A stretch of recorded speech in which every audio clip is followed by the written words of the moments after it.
এ জগতের সকল পাপীদের মাঝে আমি শ্রেষ্ঠ পাপী, যার ইচ্ছায় অনিচ্ছায় পাপের কোনো শেষ নাই। জেনা থেকে শুরু করে কবিরা অবধি সকল পাপ যেন আমার চেনা সঙ্গী।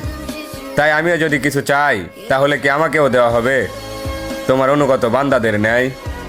কেননা আমি শুনেছি তুমি রহমান, তুমি রহিম, তুমি এমন এক আল্লাহ যার কাছে চাওয়ার মতো চাইলে নাকি ফিরিয়ে দিতে লজ্জা পাও বান্দার হাত। তাই এবার আমিও তোমার চরণে উৎসর্গ করে দিলাম আমার শান্তির ঘুমের নিশিরাত। অতঃপর তুমি নাকি এই নিশিরাতেই বলো, বান্দা কার কি লাগবে চেয়ে নাও। আর এবার আমি তোমায় বলছি, মালিক তুমি আমায় দুঃখ দাও। সুখে থাকলে হয়তো তোমায় ভুলে যেতে পারি, হতে পারি কারো কৃত দাস, কারণ আমি আদম সন্তান, পাপ করা আমাদের পুরনো অভ্যাস।